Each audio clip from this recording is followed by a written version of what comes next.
Sometimes the hardest thing in the world is watching your children go to bed hungry and knowing tomorrow won't be any different. For Sadie Mercer, hiding behind the blacksmith's barn in Hollow Trace with her 3 little ones, that nightmare had become her daily reality. The empty biscuit tin in her hands tells a story no mother should have to live. 8 months since her husband died, and the landlord's patience died with him. Now she's got nowhere left to turn, and winter coming fast. That's when she hears wagon wheels and boots hitting the ground. Through the barn boards, she sees Gideon Thorne, richest rancher in 3 counties, and a man who keeps to himself. He looks right at her hiding spot and says 4 words that change everything. "Get in my wagon now." Most folks in town know Gideon as hard and unforgiving. But what happens when the most powerful man in Hollow Trace finds the most powerless woman? Before we jump back in, tell us where you're tuning in from, and if this story touches you, make sure you're subscribed, because tomorrow I've saved something extra special for you. Sadie's heart hammered against her ribs as she stared at Gideon Thorne through the weathered slats of Murphy's barn. The man stood there like he owned the very air around him, which, truth be told, he practically did.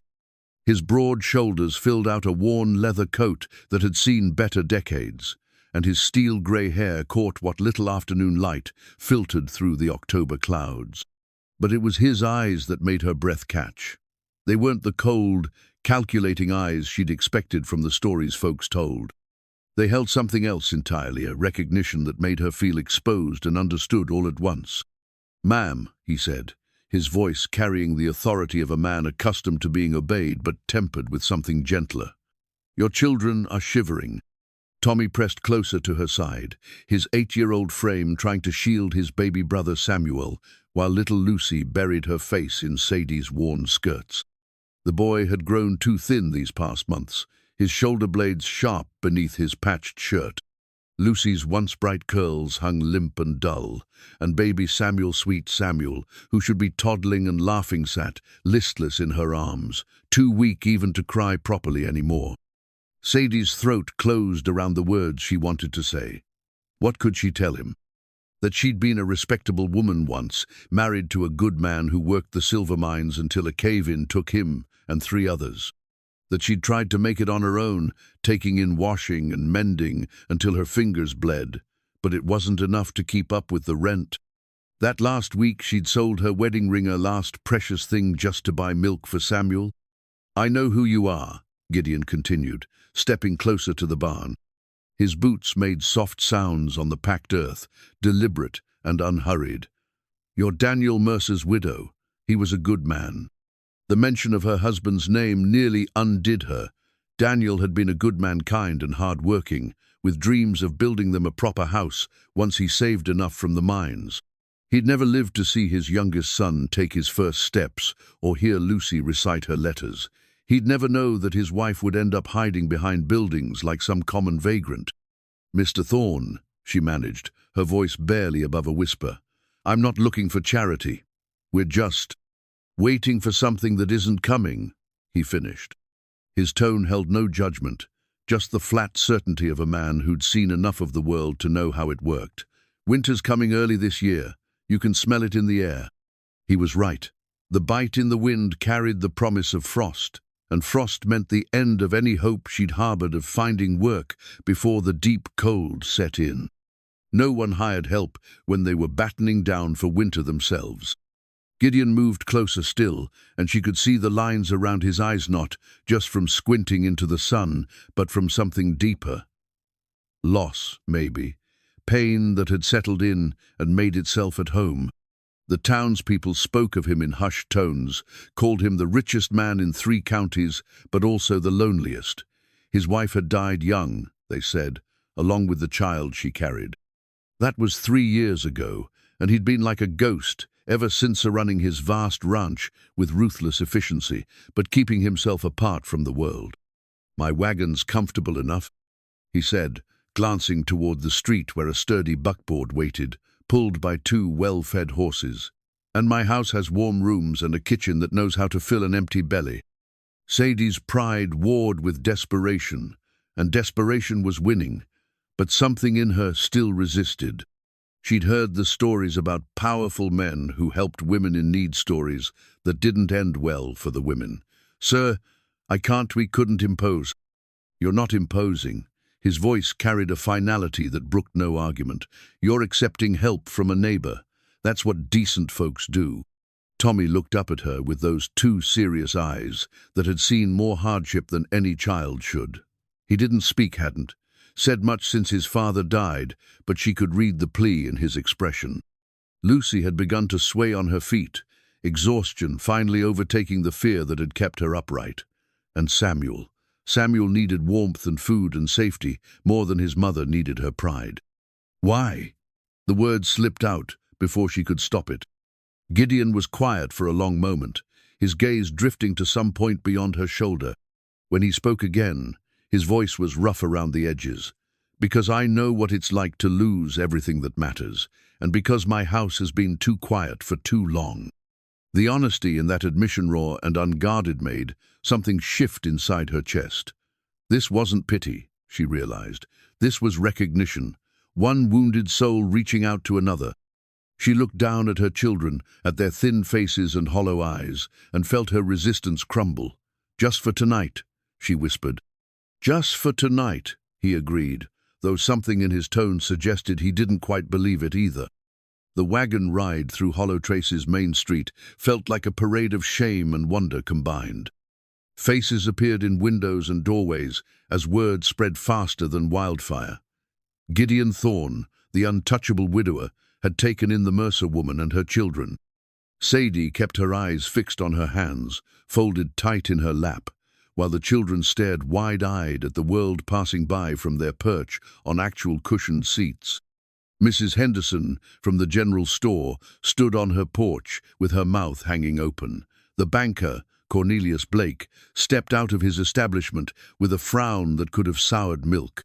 But Gideon paid them no mind, his attention focused on the road ahead as if he was simply running an errand instead of upending the social order of their small town. The Thorne Ranch sprawled across the valley like something from a storybook. Rolling pastures dotted with cattle stretched as far as the eye could see, bounded by split-rail fences that spoke of prosperity and careful planning. The house itself was a testament to successful stories of solid timber and stone, with a wide porch that wrapped around the front and windows that gleamed like welcoming eyes in the afternoon light. Sadie had never been this close to such grandeur. She'd glimpsed it from a distance when Daniel had worked on some of Gideon's fence repairs, but seeing it up close made her acutely aware of the patches on her dress and the worn soles of her shoes. "Maria," Gideon called as he helped them down from the wagon. A woman emerged from the house, middle-aged and sturdy, with kind eyes and flour dusting her apron. "We have guests. They'll be staying in the blue room." If Maria was surprised by this announcement, she hid it well.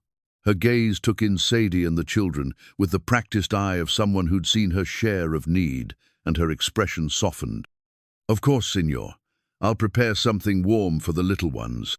The inside of the house was even more impressive than the outside, polished wood floors covered with colorful rugs, furniture that looked both comfortable and expensive, and windows that let in floods of golden light.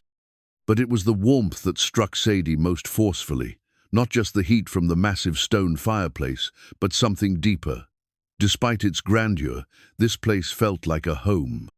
Gideon led them up a curved staircase to a room that was larger than the entire cabin Sadie had shared with Daniel. A four-poster bed dominated the space, covered with quilts that looked handmade and well-loved. A smaller bed had been placed near the window, perfect for the children, and a cradle sat ready for Samuel. "Maria keeps this room ready," Gideon said, though he didn't explain why. "There's a wash basin behind that screen, and she'll bring up hot water shortly. Supper's at 6, just follow the stairs down and toward the back of the house." He turned to leave, then paused at the doorway. "Mrs. Mercer?" "Yes, sir?" "It's Sadie, isn't it?" When she nodded, he continued. "Sadie, then, and I'm Gideon. We don't stand much on ceremony here." After he left, Sadie sank into a chair beside the window and let the tears come.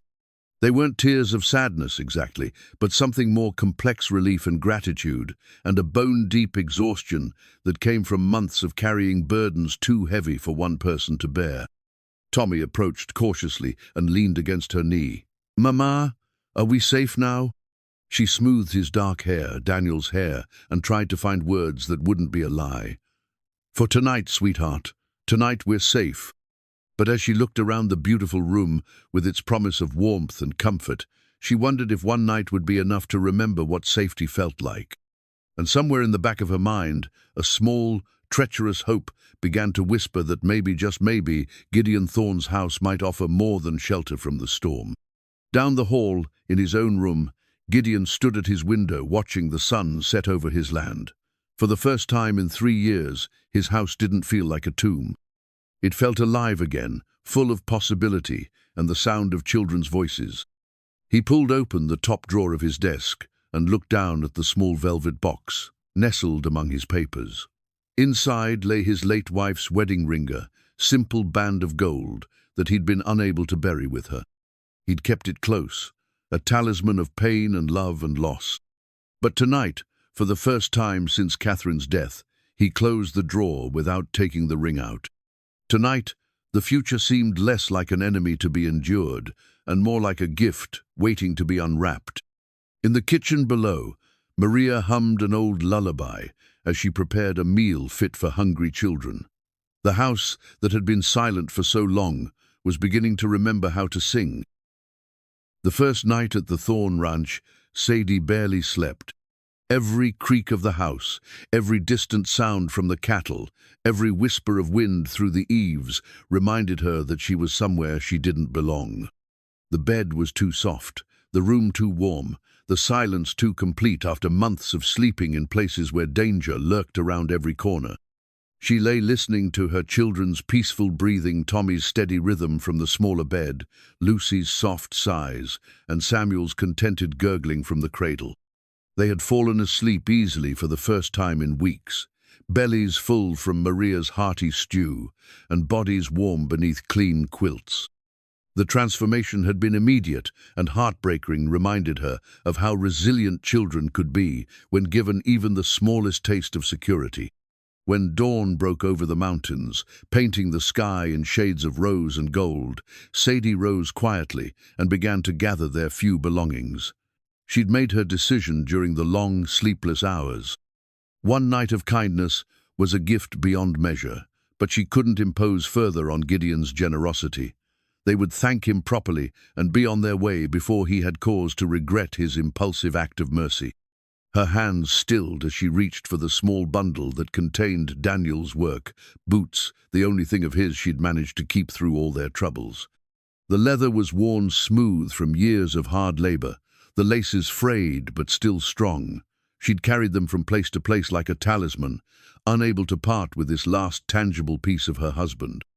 Now, in the golden morning light streaming through windows she'd never be able to afford, they seemed like an anchor to a past that no longer existed. A soft knock interrupted her melancholy. "Mrs. Mercer? Sadie?" Gideon's voice carried through the door, gentle but concerned. "Maria's got breakfast waiting, and the children are awake." She tucked Daniel's boots back into the bundle and smoothed her hair as best she could. When she opened the door, Gideon stood in the hallway holding Samuel, who was clean and dressed in clothes that actually fit him properly. The sight of the stern rancher, cradling her baby with obvious care, made something twist painfully in her chest. "He was fussing a bit," Gideon explained, his voice unusually soft. "Maria thought he might be hungry." "Thank you," Sadie managed, reaching for her son. But Samuel seemed content where he was, his tiny hand fisted in Gideon's shirt front, his dark eyes bright and alert in a way they hadn't been for weeks. Downstairs, the kitchen bustled with warmth and activity. Maria had prepared a feast that would have fed them for days in their former life, eggs and bacon, fresh biscuits with honey, milk so rich it left white moustaches on the children's faces. Tommy and Lucy ate with the focused intensity of children who remembered hunger, while Gideon watched them with an expression that spoke of old pain and new wonder combined. "Slow down, my Joss," Maria said gently, ruffling Lucy's curls. "There's plenty more where that came from." Lucy looked up with eyes wide as saucers. "Really? We can have more?" The simple question hung in the air like a revelation of just how far they'd fallen. Sadie felt heat rise in her cheeks, shame warring with gratitude. These were her children, and they'd been reduced to marveling at the concept of seconds at breakfast.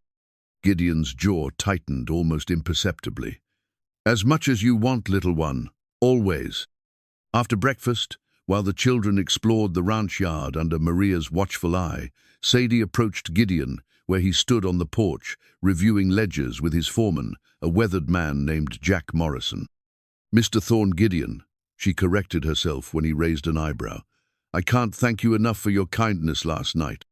The children slept better than they have in months, and the meal was more generous than anything we had a right to expect. Something in her tone must have warned him of what was coming. He set down his papers and gave her his full attention, those grey eyes reading her face with uncomfortable accuracy. "But," he said simply, "but we can't impose any further. You've done more than enough, and it's time we moved on." Jack Morrison had developed a sudden fascination with his bootlaces. Gideon was quiet for a long moment, his gaze shifting to where Tommy was helping one of the ranch hands mend a fence, his small hands earnest as he held boards in place. "Where will you go?" Gideon asked finally. The question she'd been dreading. "There are opportunities in Denver," she said, trying to inject conviction into her voice. "More people, more work to be found." "Winter work? For a woman with 3 young children and no connections?" The blunt assessment hit home because it was true.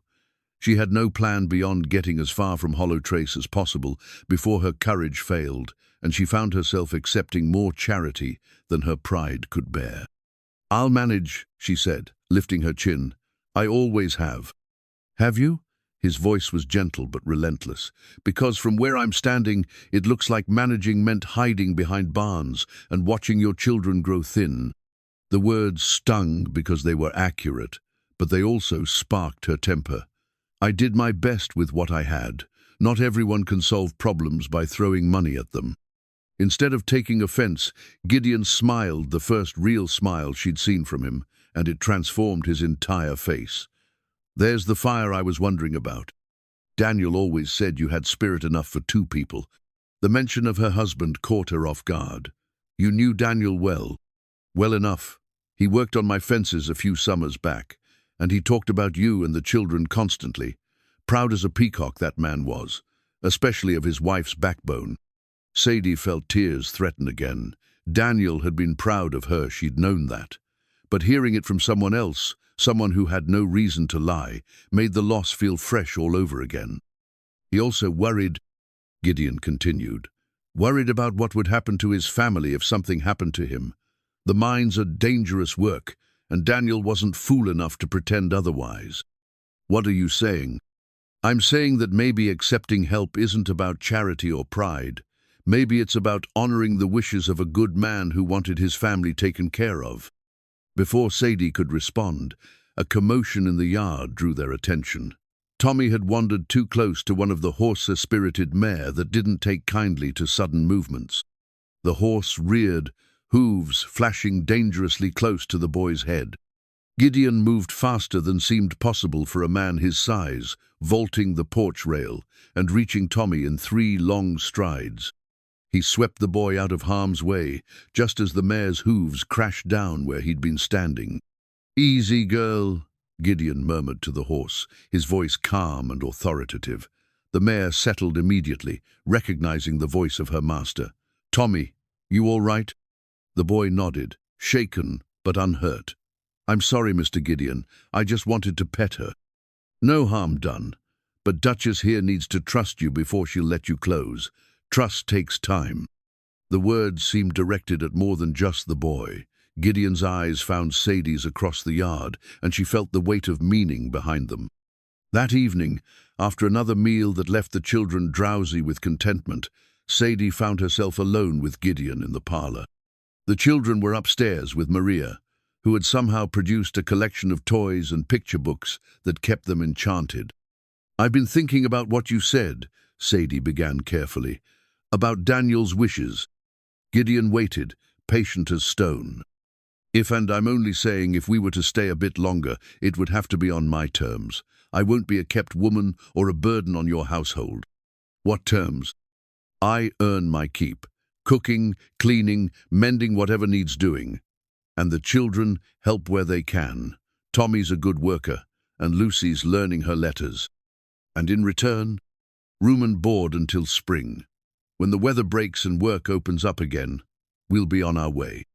Gideon considered this, his expression unreadable. What about schooling for the children?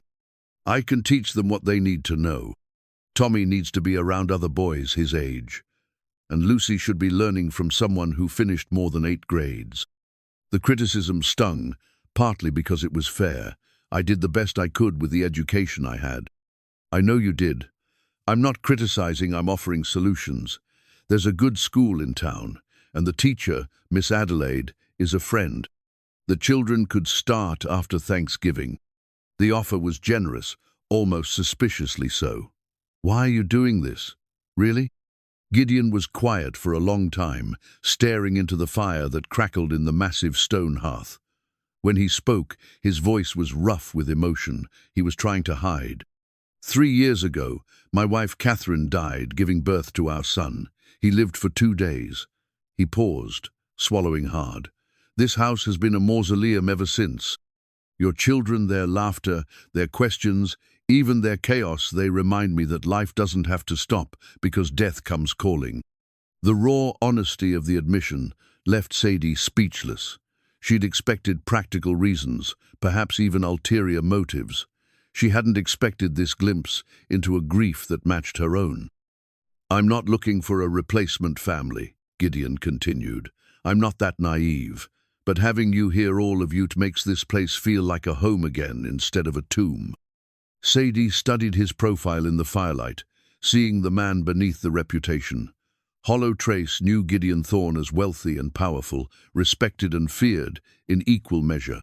But they didn't know about the way he'd moved, without hesitation, to protect Tommy, or how naturally he'd held Samuel, or the careful gentleness he showed when speaking to Lucy. Until spring, then, she said quietly. He turned to look at her, surprise flickering in his grey eyes. You'll stay? We'll stay, but I meant what I said about earning our keep. Fair enough, though I should warn you, Maria's been running this household for 15 years. She might not appreciate interference in her kitchen. Then I'll have to convince her I'm worth the trouble. For the second time that day, Gideon smiled. This time, Sadie found herself smiling back. Outside, the first snow of the season began to fall, covering the ranch in a blanket of white that sparkled like diamonds in the lamplight. Winter was coming to Hollow Trace, but for the first time in months, Sadie wasn't afraid of the cold.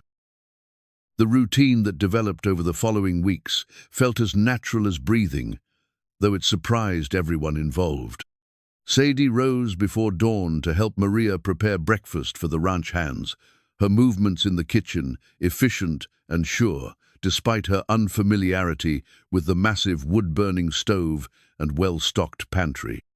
Maria had been skeptical at first, protective of her domain after years of running the household without interference, but Sadie's genuine desire to help, rather than take over, gradually won the older woman's approval.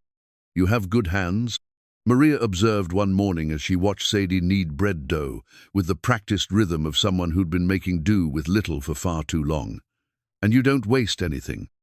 It was high praise from a woman who'd learned her own frugality during lean years on her family's farm in Mexico. The two women began to work in companionable silence, sharing the kitchen duties with an efficiency born of mutual respect.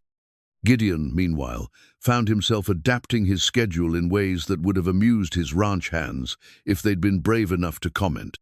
The man who had once taken his meals in solitary silence now lingered at the breakfast table, drawn by Tommy's eager questions about ranch operations and Lucy's chattered observations about everything from the patterns frost made on windows to the way the barn cats seemed to know when it was going to snow. "Mr. Gideon," Tommy asked one morning, his serious 8-year-old face intent over his plate of eggs, "how do you know which cattle are yours when they're all mixed up together. Gideon set down his coffee cup, giving the question the consideration it deserved. Each ranch has its own brander mark burned into the hide so everyone knows who owns what. Would you like to see how it's done? The boy's eyes lit up with an enthusiasm that reminded Gideon powerfully of his own childhood fascination with ranch work. Could I? Really? After you finish your schoolwork with your mother? And if she agrees? Sadie felt a flutter of something she couldn't quite name at the careful way Gideon deferred to her authority as the children's parent. Too many men in her experience assumed that their opinions carried more weight simply by virtue of being men. But Gideon consistently asked her permission before including the children in ranch activities, respecting boundaries she hadn't even realized she'd drawn. The mornings passed quickly, filled with lessons that Sadie conducted at the kitchen table while Maria worked around them. Tommy proved to have his father's quick mind for numbers, while Lucy showed an artistic bent that surprised everyone. Samuel, now thriving on regular meals and warmth, had begun to crawl with determination that often led him into predicaments that required rescue. Afternoons brought different rhythms. While Sadie helped with mending and household tasks, the children were gradually introduced to ranch life under Gideon's patient supervision. Tommy proved fearless around the horses, though he'd learned to approach them with the respect Duchess had demanded. Lucy preferred the chickens and barn cats, content to collect eggs and pet anything that would hold still long enough. It was during one of these afternoon sessions that Gideon surprised them all. Tommy had been helping repair a section of fence, his small hands steady as he held boards in place while Gideon hammered. When they finished, Gideon disappeared into the barn and returned with something tucked under his arm. "Been working on this in the evenings," he said gruffly, handing Tommy a carefully carved wooden horse. The craftsmanship was exquisite. Every detail, from the flowing mane to the delicate hooves, showed hours of patient work. Tommy accepted the gift with the reverence it deserved, his fingers tracing the smooth wood with wonder. "You made this? For me? Figured you needed something of your own around here," Gideon replied, his attempt at casual indifference fooling no one. "Every boy should have a good horse, even if it's just a wooden one." Sadie watched from the porch where she'd been hanging laundry, her heart doing something complicated in her chest. The scene before her, the tall, weathered rancher and the earnest boy, looked like something from a family portrait. It was beautiful and heartbreaking all at once, because she knew it couldn't last. That evening, after the children were asleep, she found Gideon in his study going over account books. The room smelled of leather and tobacco, masculine and comfortable in a way that spoke of long evenings spent in solitary contemplation. "Thank you," she said simply, "for the horse. Tommy hasn't put it down since you gave it to him." Gideon looked up from his ledgers, lamplight casting shadows across his angular features. "He's a good boy. Reminds me of myself at that age, always wanting to help, to prove he's useful." His father was the same way. Daniel never could sit still when there was work to be done. They fell into comfortable silence, the only sounds the scratch of Gideon's pen and the distant lowing of cattle settling for the night. Sadie found herself studying his hands as he worked, strong and capable, marked by years of honest labor despite his wealth. There was something soothing about watching those hands move across the page, recording the day's business with meticulous care. "Can I ask you something?" she ventured finally. "Of course. What did you do before you lost your wife? You seem to know instinctively what children need, but you said you never had the chance to be a father." Gideon's pen stilled.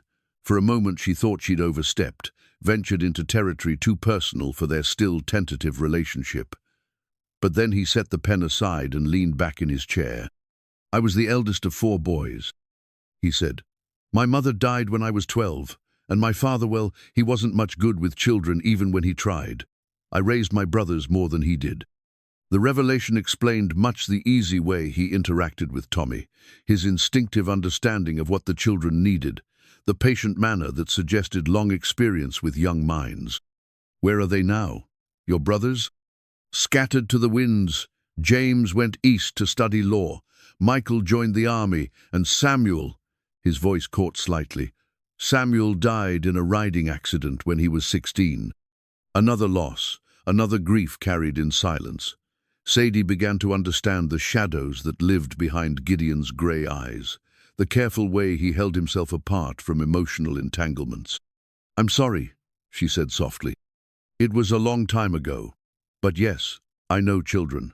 I know they need consistency and kindness and someone who believes they're worth the effort. Your children have that in you, but they need more. They need to know they belong somewhere." The words hung between them, heavy with implications neither was quite ready to address. The arrangement they'd made was temporary, a convenience that served them both until spring came and better options presented themselves.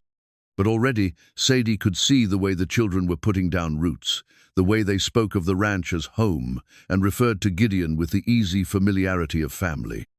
"They're getting attached," she said, voicing the fear that had been growing in her heart. Would that be such a terrible thing? The question was quietly asked, but it carried the weight of possibility. Sadie felt her carefully constructed walls begin to tremble. She told herself this was temporary, that she could accept Gideon's help without losing her independence or compromising her children's future. But watching Tommy treasure his wooden horse, seeing Lucy's confidence bloom under Gideon's patient attention, feeling Samuel's delight when the stern rancher smiled at him, it was becoming harder to imagine leaving this place that had begun to feel like sanctuary. "I don't know," she admitted. "I suppose it depends on what happens when spring comes." Gideon studied her face in the lamplight, and she had the unsettling feeling that he could read thoughts she hadn't even fully formed herself. "Spring's still months away," he said finally. "A lot can change in that time." Outside, snow continued to fall, blanketing the ranch in pristine white that sparkled under the stars. The winter that had once seemed like an enemy to be survived now felt like a gift time to heal, to grow, to discover what might be possible when broken. People found shelter in each other's kindness. That night, Sadie lay listening to her children's peaceful breathing and allowed herself to dream just for a moment of what it might be like to stay. Not as charity cases or temporary guests, but as family. The thought terrified and thrilled her in equal measure. Down the hall, Gideon sat by his window, watching the snow fall and thinking about wooden horses and the sound of children's laughter echoing through rooms that had been silent too long. In his desk drawer, his wife's wedding ring lay forgotten as he contemplated a future that looked nothing like the past he'd been clinging to. Tomorrow would bring new challenges, new moments of connection and doubt, but tonight the Thorne Ranch felt like what it had always been meant to be: home. November arrived with a vengeance, bringing storms that rattled the windows and reminded everyone why frontier winters were not to be taken lightly. But inside the Thorne house, warmth reigned supramenot just from the massive fireplaces that Maria kept burning day and night, but from the sense of belonging that had settled over the household like a favorite quilt. Sadie had found her rhythm in ways that surprised her. The kitchen, which had once seemed impossibly grand, now felt like her domain. She worked alongside Maria to prepare hearty meals for the ranch hands, her movements confident as she kneaded bread and stirred stews that filled the house with savory aromas. More importantly, she'd begun to add her own touches, recipes passed down from her mother, techniques learned during the lean years when every ingredient had to count. It was while searching through her meager belongings for her thimble that she rediscovered her mother's recipe book.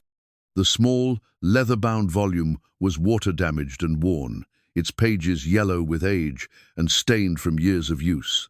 Many of the recipes were barely legible, the ink faded and the paper soft as cloth.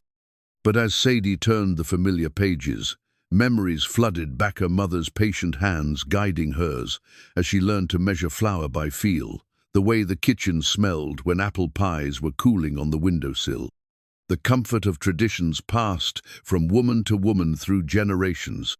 "What have you found there?" Maria asked, noticing Sadie's absorption in the little book. "My mother's recipes," Sadie replied, her voice soft with remembrance. "I thought I'd lost it when we had to leave our place, but it was tucked inside Daniel's coat pocket." Maria approached with the reverence such treasures deserved. She understood the value of family recipes, the way they carried not just ingredients and instructions, but love and memory. May I see? Together, they bent over the fragile pages, deciphering faded handwriting and discussing adaptations for the ranch's well-equipped kitchen. Some recipes called for ingredients they didn't have, but Maria's years of experience helped them find substitutions that honored the spirit, if not the letter, of the original instructions. "This one," Maria said, pointing to a recipe for molasses cookies. "This would be perfect for the children. And here this stew recipe. We could make it for the hands during the next storm." The collaboration felt natural, two women bridging cultures and circumstances through the universal language of cooking. Sadie found herself sharing stories of her Mothra, gentle woman who died too young, leaving behind recipes and wisdom that had sustained her daughter through the hardest years of her life.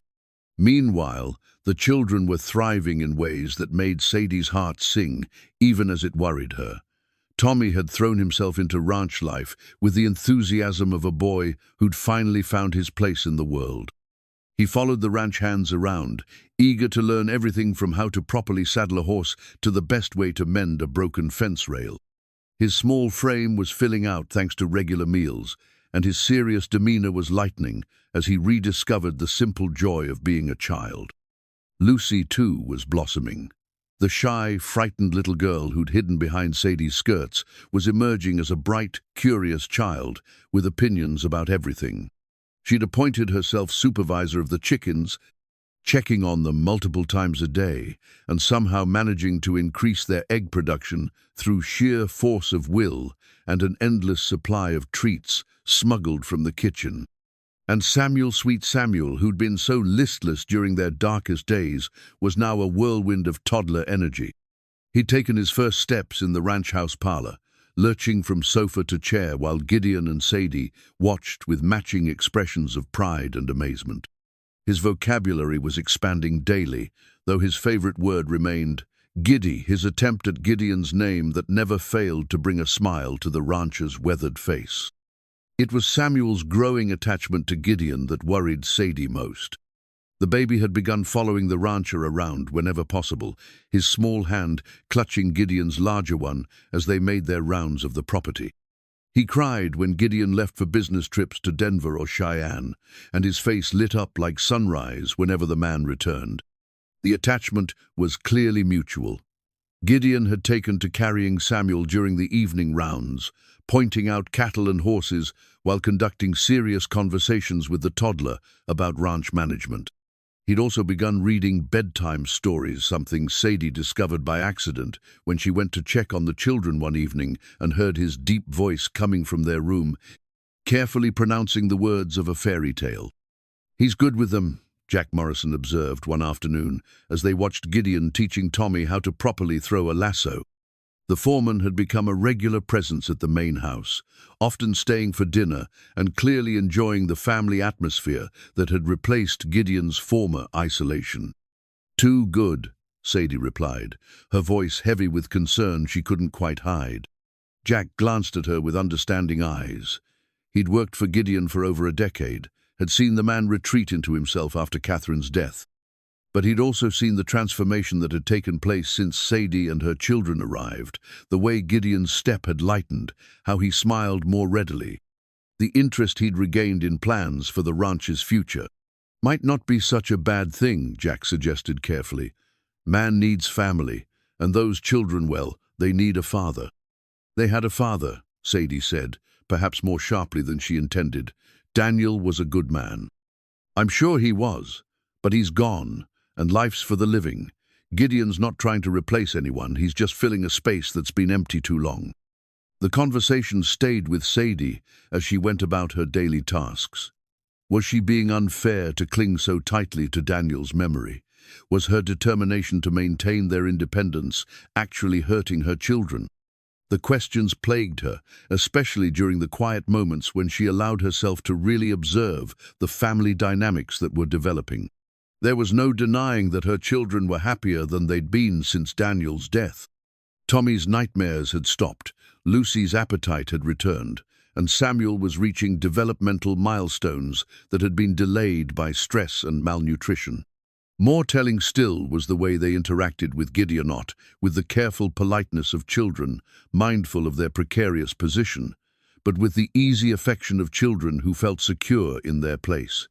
The transformation was evident in small moments. Tommy automatically setting a place for Gideon at breakfast, Lucy insisting that Gideon admire every egg she collected, Samuel falling asleep against the rancher's shoulder during evening story time. They were building a relationship that went beyond gratitude or charity. They were becoming a family. The realization hit Sadie with unexpected force one snowy evening in late November.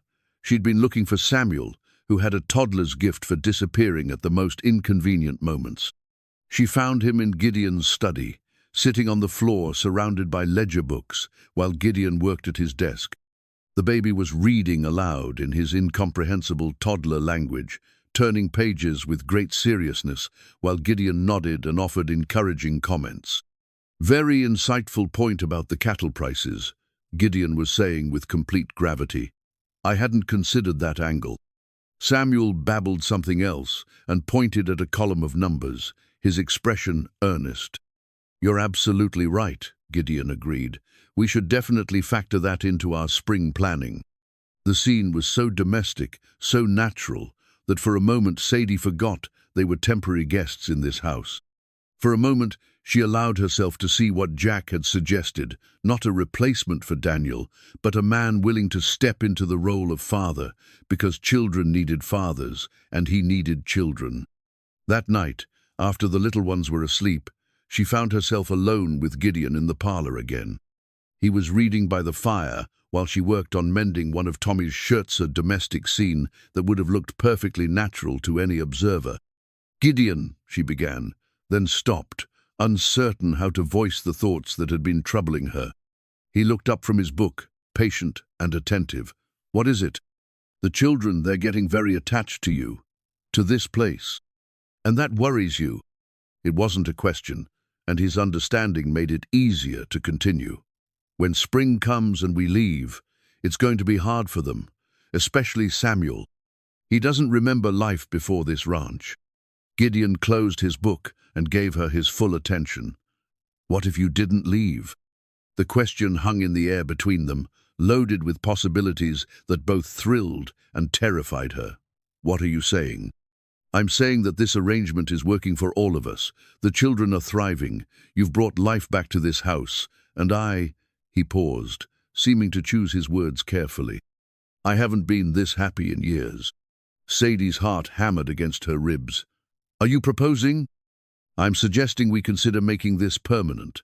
Marriage would give you security, give the children stability, and it would solve the problem of tongues wagging in town about our living arrangements." The practical way he presented it stung, though she couldn't say why.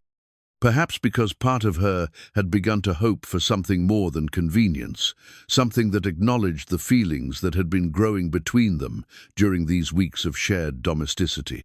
"A marriage of convenience," she said carefully. "A marriage of mutual benefit," he corrected. "We both care about the children's welfare. We work well together, and there's no denying the attraction between us." Heat rose in her cheeks at his frank acknowledgement of what they'd both been trying to ignore.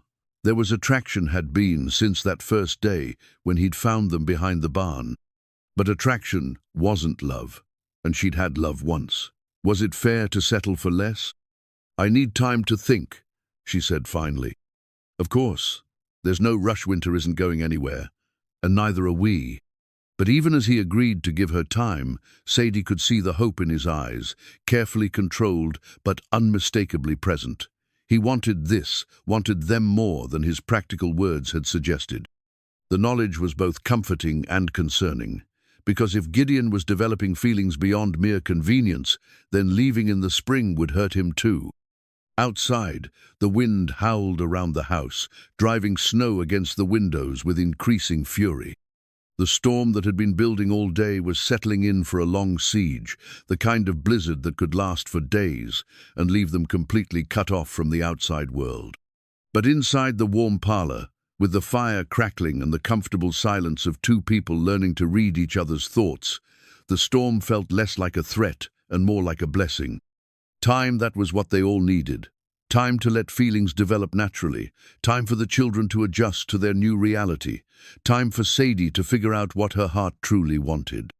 The recipe book lay open on the table beside her, mending, its pages filled with wisdom passed down through generations of women who'd learned to make homes wherever love took root. Perhaps that was the real recipe she needed, not ingredients and instructions, but the courage to trust that sometimes the best families were the ones you chose, not the ones you were born into. December brought with it a crystalline beauty that transformed the ranch into something from a winter fairy tale. The snow lay thick and pristine across the pastures, broken only by the dark lines of fence posts and the careful paths the ranch hands maintained between the house, barn, and bunkhouse. The cattle huddled together in the shelter Gideon had built for them, their breath creating small clouds in the frigid air as they waited out the season's harshest months. Inside the house, Christmas preparations began in earnest. Maria threw herself into the task with infectious enthusiasm, enlisting Sadie and the children in projects that filled the house with the scents of cinnamon and pine. Lucy proved particularly gifted at decorating, her small hands creating intricate patterns with ribbons and holly that exceeded anything Sadie could have imagined. It was during one of these crafting sessions that Gideon shared more of his family's history. He'd been helping Tommy construct a wooden nativity scene, his large hands guiding the boys' smaller ones as they carefully shaped wise men from scraps of pine. "My father started that tradition," Gideon said, nodding toward an elaborate nativity scene that occupied place of honor on the mantelpiece. Every Christmas, he'd add a new piece. Took him nearly 20 years to complete the whole set. Sadie looked up from where she was helping Lucy string cranberries for garland. "It's beautiful. The detail work is extraordinary. He was a craftsman when he wasn't ranching. Made most of the furniture in this house, actually." Gideon's voice carried pride and old sadness combined. "Always said his hands were only as good as his heart." Tommy looked up from his carving, his young face serious. "Was he a good papa?" The question hung in the air, innocent but loaded with meaning. Gideon was quiet for a moment, his knife stilling as he considered his answer. "He tried to be," Gideon said finally, "but he was better with wood than with words. After my mother died, he didn't know how to talk to us boys. So he'd make things instead: toys, furniture, little treasures he'd leave on our beds when we were feeling low." Sadie felt her heart clench at the image of a grieving man trying to express love through the work of his hands. It reminded her painfully of Daniel, who had also struggled to find words for his deepest feelings, but could build anything she needed. "Is that why you made me the horse?" Tommy asked with the directness that only children could manage. Gideon smiled, and Sadie saw something shift in his expressiona, recognition perhaps, of patterns repeating across generations. "Maybe it is. Maybe some lessons get passed down whether we mean them to or not." From his vest pocket, Gideon pulled out a gleaming pocket watch, its gold surface worn smooth by generations of handling. He opened it carefully, revealing an intricate mechanism that caught the firelight and threw tiny rainbows across the walls. "This was his too," Gideon said, holding it where Tommy could see, "and his father's before him, been in the Thorne family for near 60 years. The watch was beautiful, but more than that, it was clearly precious, the kind of heirloom that represented continuity, legacy, the hope that something of value would survive even when the people who created it were gone. "Will you give it to your son someday?" Lucy asked, abandoning her cranberries to peer at the treasure. The question hit differently than Tommy's had. Sadie saw Gideon's hand tighten imperceptibly around the watch, saw the flash of old pain cross his features. For 3 years, he'd assumed he would die without an heir, that the Thorne legacy would end with him. "I don't have a son," he said quietly. "But you could," Lucy said with the matter-of-fact confidence of a 5-year-old. "If you married Mama, then Tommy would be your son, and me and Samuel would be your children too." The child's innocent words fell into the room like stones into still water, creating ripples that touched everyone present. Sadie felt heat rise in her cheeks as she realized her children had been discussing possibilities she'd barely begun to acknowledge herself. "Lucy," she said gently, "that's not something we should assume." "But it's true, isn't it?" Tommy interrupted, his serious eyes moving between his mother and Gideon. "I heard Jack say that Mr. Gideon needs a family and we need a papa, and you like each other, I can tell." Out of the mouths of babes, Sadie found herself looking at Gideon, seeing her own confusion and hope reflected in his grey eyes. The children had cut through all the careful politeness and adult complications to identify the simple truth: they were already functioning as a family in all the ways that mattered. "Children," Sadie began, but Gideon held up a hand. "They're not wrong," he said quietly, "about any of it." He closed the pocket watch with a gentle click and returned it to his vest. Then he looked directly at Sadie, his gaze steady and serious. "I've been thinking about what we discussed about making this arrangement permanent, and I realize I didn't say it right before. This isn't just about convenience or solving practical problems." Sadie's breath caught as she waited for him to continue. "I care about you, Sadie, about all of you. Somewhere between that first night and now, you stopped being guests and started being family. The children are right. I do need a family, and they need a father. But more than that, I think we could be happy together, really happy." The honesty in his voice, the vulnerability he was showing in front of the children, moved her more than any flowery declaration could have. This was Gideon, as she'd come to know him, direct, sincere, willing to put his heart on the line when it mattered. Before she could respond, Samuel toddled over from where he'd been playing with wooden blocks. He climbed into Gideon's lap with the confidence of a child who'd never been refused, settled himself comfortably, and looked up at the man who'd become his whole world. "Giddy," he said clearly, then patted Gideon's chest over his heart. "Mine." The simple possessiveness of it broke something open in Sadie's chest. Samuel had been barely walking when Daniel died. He had no memory of his father, no understanding of what he'd lost. To him, Gideon wasn't a replacement or a substitute. He was simply Papa, the man who read him stories and carried him around the ranch and made faces that made him laugh until his sides hurt. "Yes, little man," Gideon said softly, his arms tightening around the toddler. "Yours." The word carried weight beyond simple agreement.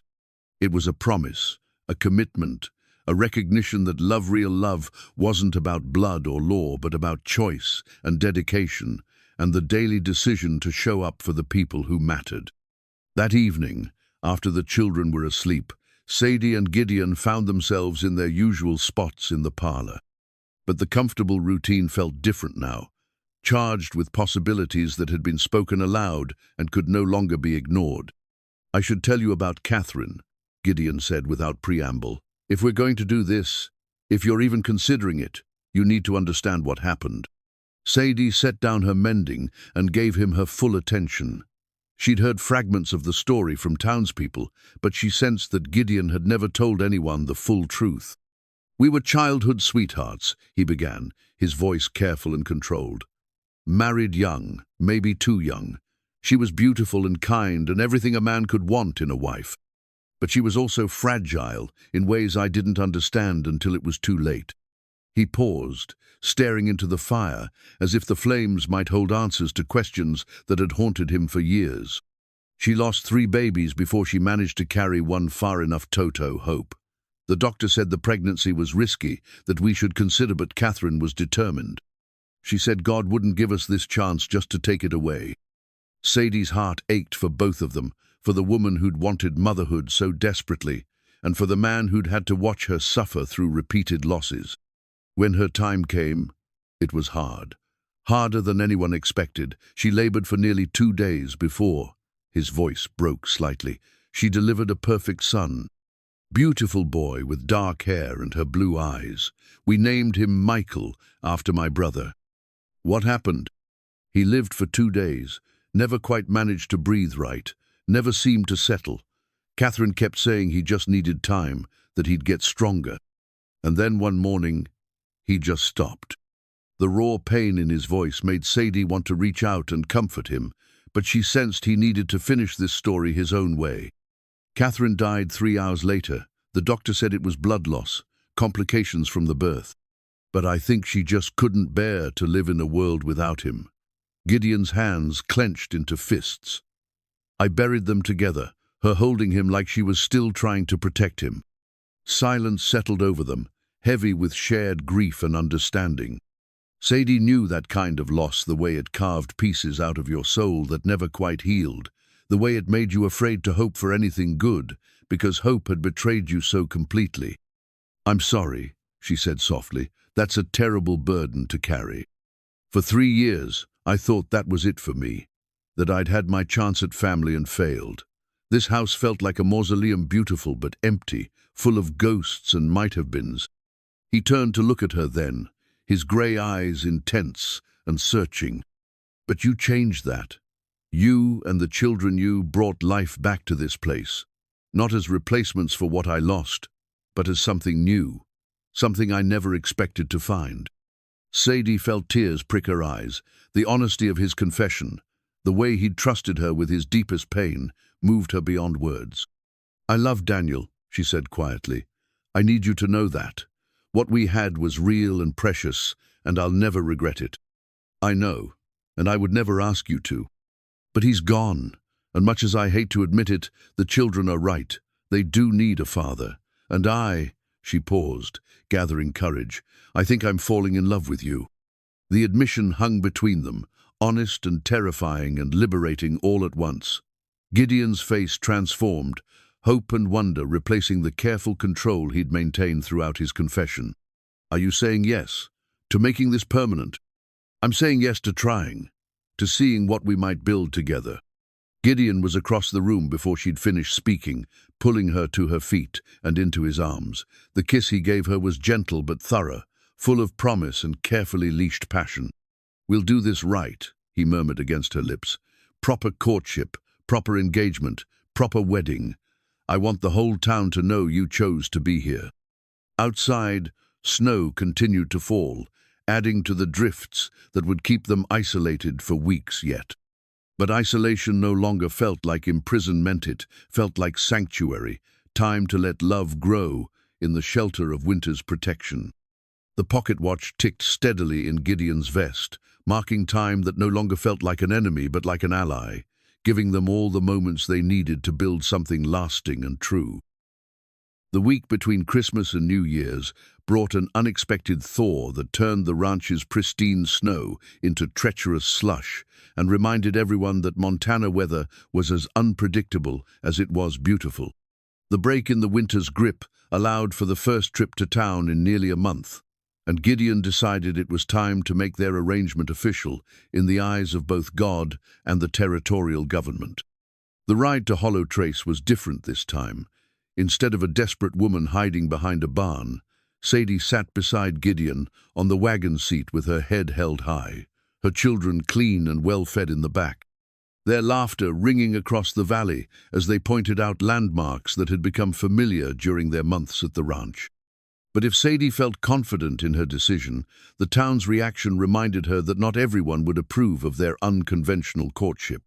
Heads turned as they passed down Main Street, and she could feel the weight of curious stares and whispered conversations following their progress. "Let them talk," Gideon said quietly, apparently reading her discomfort with the ease that had developed between them. "By spring, they'll have found something else to occupy their attention." Their first stop was the general store, where Mrs. Henderson's curiosity warred visibly with her desire to maintain proper social niceties. She greeted them with carefully neutral politeness, while her eyes took inventory of every detail: Sadie's new dress, one of several Maria had altered from Catherine's wardrobe, the children's obvious health and happiness, the way Gideon's hand rested protectively on Samuel's shoulder. "Mrs. Mercer," she said with studied formality, "how nice to see you again, and the children look well." "They are well, thank you," Sadie replied, matching the woman's tone. "Mr. Thorne has been very generous with his hospitality." It was a diplomatic way to phrase their living arrangements, but Sadie could see in Mrs. Henderson's expression that diplomacy wouldn't prevent gossip. The woman's gaze lingered meaningfully on the way, Tommy automatically moved to Gideon's side, the casual familiarity that spoke of months of shared daily life. Their second stop proved more challenging. Cornelius Blake's bank occupied the most impressive building on Main Street, its brick facade and brass fittings designed to project an aura of prosperity and respectability. Blake himself was a man who cultivated both qualities with religious devotion, and his reaction to their entrance was several degrees colder than the winter air outside. "Thorne," he said with minimal politeness, "Mrs. Mercer, I wasn't expecting to see you in town." "Business doesn't stop for weather," Gideon replied evenly.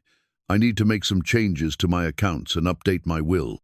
Blake's eyebrows rose at the mention of the will, and Sadie saw calculation flicker behind his pale eyes.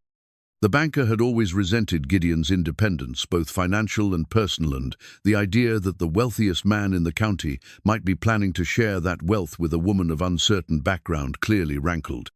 "Significant changes?" Blake asked with studied casualness. "Significant enough," Gideon replied without elaborating. "I'll need new documents drawn up to reflect my upcoming marriage." The words fell into the bank's marble-lined silence like stones into a pond. Blake's face went through a series of expression surprise, calculation, and finally a sort of cold disapproval that made Sadie's spine stiffen. "Marriage," Blake repeated. "How sudden?" "Not sudden," Gideon corrected. "Deliberate. Mrs. Mercer has agreed to become my wife, and I intend to ensure she and her children are provided for accordingly."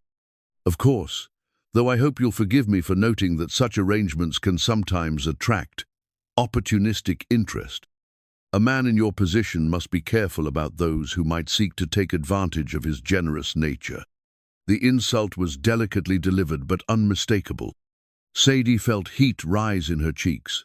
But before she could respond, Gideon stepped forward, his presence suddenly filling the space between them and Blake in a way that made the banker take an involuntary step backward.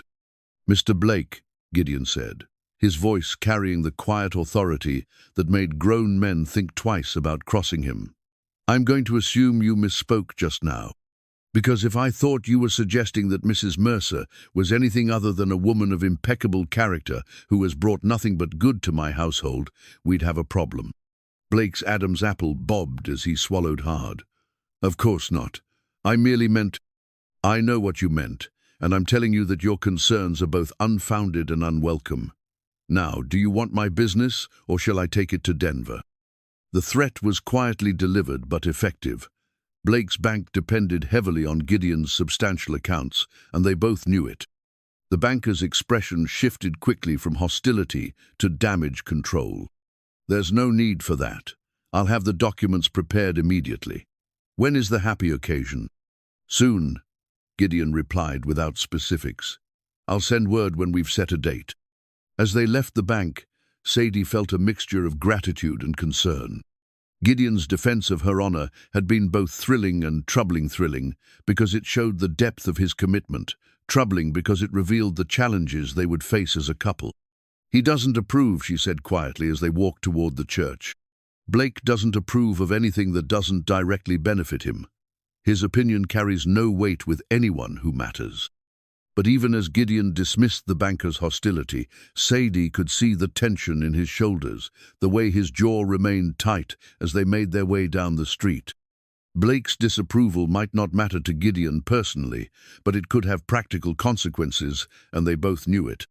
The church provided a welcome respite from the town's mixed reception. Reverend Matthews was a kind man in his 60s who had officiated at both Gideon's first wedding and Daniel's funeral. He greeted them with genuine warmth and listened with obvious pleasure as Gideon explained their desire to marry. "I'll be honored to perform the ceremony," he said with a smile that included all of them. "Catherine would have wanted you to find happiness again, Gideon. And these children," he looked at Tommy, Lucy, and Samuel with the special fondness reserved for the young. "They'll benefit greatly from having a father like you." It was the first wholehearted approval they'd received, and Sadie felt some of her tension ease. Whatever challenges they might face in the broader community, they would have the church's blessing hand in a place like Hollow Trace that carried significant weight. That evening, Back at the ranch, Sadie found herself going through her few personal belongings once again. This time, though, she wasn't searching for necessities, but for memory specifically, the small daguerreotype of her wedding day that she'd hidden away months ago. The photograph was faded and cracked, but it clearly showed her and Daniel on the happiest day of their young lives. She was 18, he was 20, and they both radiated the confidence of people who believed love could conquer anything. Her dress had been simple but elegant, borrowed from her mother and altered to fit. Daniel wore his best suit, the one she'd later bury him in, and his expression was one of pride and joy and infinite possibility. Looking at it now, Sadie felt the familiar pang of loss, but also something newer, sense of completion rather than abandonment. She had loved Daniel completely, and he had loved her the same way. Nothing could change that, or diminish its value. But love wasn't a finite resource. The heart, she was learning, had an infinite capacity for expanding when given the chance. "Mama?" Tommy's voice came from the doorway, soft and uncertain. "Are you sad?" She looked up to find all three children watching her with concern. Even Samuel seemed to sense the weight of the moment, his small face serious as he approached on unsteady legs. "Not sad, sweetheart, just remembering." Tommy came closer, his eyes drawn to the photograph in her hands. "Is that Papa? My real Papa?" The question might have hurt once, but now Sadie heard it for what it was, not a rejection of Gideon, but a child's attempt to understand his place in a complex world. "Yes, that's your father. He loved you very much, even though he didn't get to see you grow up." Lucy climbed onto the bed beside her, studying the photograph with 5-year-old intensity. "He looks nice, like he would have been a good papa." He was. For the time we had together, he was wonderful. "But Mr. Gideon is good too," Tommy said carefully, as if testing dangerous waters. "Yes, he is. Very good. So it's okay to love them both, even though one is gone?" Out of the mouths of babes again, Tommy had cut straight to the heart of her struggle, with the wisdom that children sometimes possessed in greater measure than adults. "Yes, sweetheart. It's more than okay, it's right. Love doesn't diminish when we share it. If anything, it grows." Samuel toddled over and reached for the photograph, his small fingers gentle as he touched the glass. "Papa," he said clearly, though whether he meant Daniel or Gideon was unclear. Perhaps it didn't matter. Perhaps both men could hold that title in their own ways, as the father who had given the children life, the other as the father who would help them live it. "Are you going to keep it?" Lucy asked, still studying the faded image. "Yes, but I think I'm ready to put it somewhere visible again. Your father was part of our story, and he always will be, but our story isn't finished yet." That night, after the children were asleep, Sadie placed the photograph on the mantel in the parlor, next to the nativity scene that Gideon's father had carved with such loving care. Two families, two kinds of love, two chapters in the same continuing story. When Gideon found her there, he didn't comment on the photograph's presence or ask if its prominence meant she was having second thoughts. Instead, he simply took her hand and stood beside her, looking at the images of past and future with quiet acceptance. "He would have liked you," Sadie said softly. "I hope so. I like to think we would have been friends." It was such a generous thing to say, so free of jealousy or territorial feeling, that Sadie felt her heart expand another degree. This was what real love looked like, she realized.